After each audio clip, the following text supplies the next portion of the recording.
Bonjour, nous allons vous présenter un module dédié à la gestion de projet à l'aide de Mind Manager. Dans ce didacticiel, nous vous démontrerons comment ce logiciel de mapping peut vous aider à monter un projet.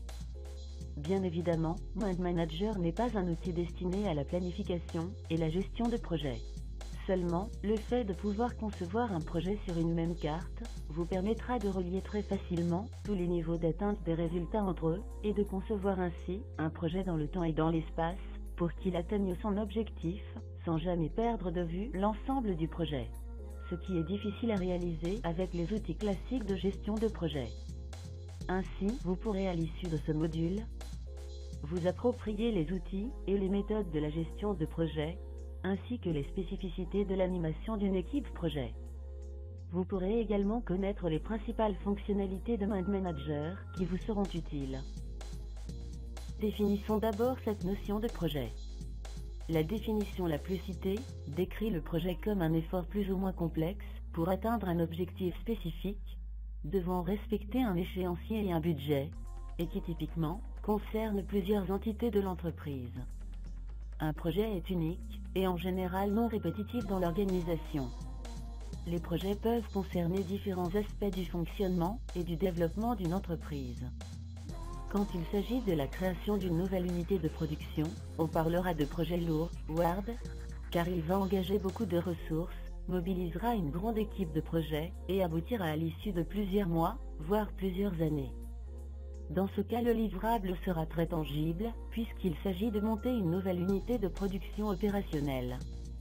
Lorsque par exemple, on souhaite mettre en place un nouveau référentiel de gestion de la sécurité au travail par exemple, le livrable est moins tangible et le projet exigerait moins de ressources que le premier, il est alors appelé soft. Dans les deux cas, le projet vise à produire un changement, conformément à la politique de l'entreprise et à ses projets de développement. Un projet répond à un besoin de changement.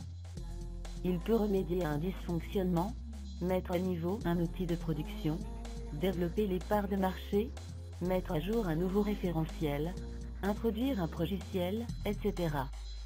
Un projet nécessite l'engagement des différentes parties prenantes internes et ou externes, équipe de projet, hiérarchie, personnel, actionnaires et pouvoirs publics. Toutes ces parties prenantes sont situées à des niveaux de décision différents et ont des responsabilités dans la réussite du projet.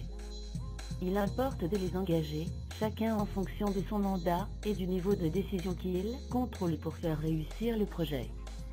La mise en œuvre requiert une répartition rigoureuse des responsabilités et des tâches entre les différents acteurs d'un projet. Lors de l'élaboration du projet, il est important de définir les indicateurs de performance et les moyens de les vérifier, de manière à anticiper la réflexion sur comment le projet sera évalué durant et après sa mise en œuvre.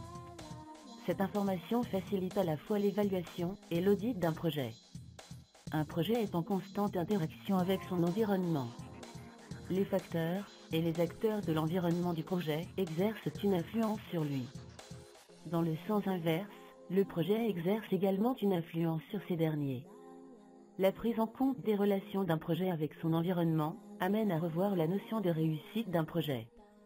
En effet, un projet peut connaître au cours de sa mise en œuvre des contraintes et des obstacles dus en grande partie aux influences exercées par les acteurs, qui vont agir sur les délais, les ressources, le cheminement, l'ordonnancement des activités, etc.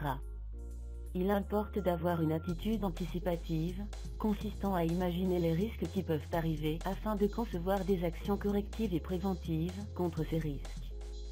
La mise en œuvre d'un projet exige des ressources humaines et financières. Il importe que l'évaluation de l'enveloppe des ressources soit élaborée lors de l'exercice de planification. Le budget alloué devient alors partie intégrante du document de projet. Son optimisation et son respect deviennent alors une performance en soi. Vraisemblablement, beaucoup de facteurs contribuent à l'efficacité d'une méthodologie d'élaboration d'un projet. D'abord, elle doit s'assurer que le projet correspond à un besoin, ce besoin doit être compris et partagé par tous les acteurs. Ensuite, elle doit permettre de définir le périmètre de responsabilité de chaque acteur du projet.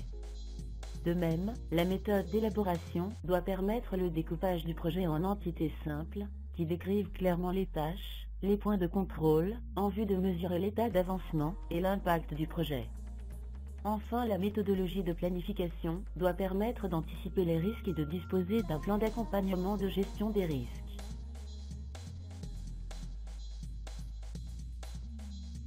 Tout d'abord, nous allons créer notre fichier de travail sur Mind Manager, puis nous allons l'enregistrer sous le nom « Map » de projet sécurité.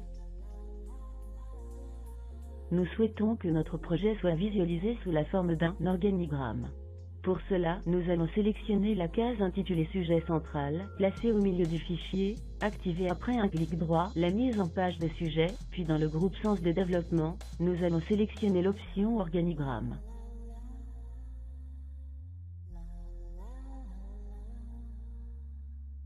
Nous définissons le but comme objectif général auquel le projet va contribuer. En effet, un projet n'est qu'une composante d'une politique ou d'une stratégie plus globale.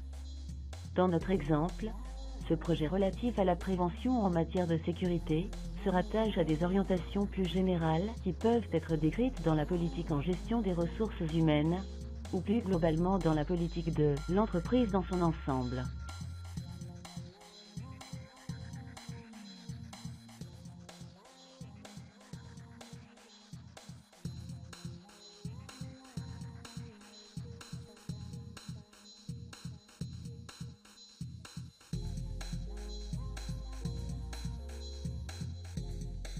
Maintenant que notre budget prévisionnel est estimé, nous allons l'insérer dans la map, de sorte à le garder sous la main au besoin.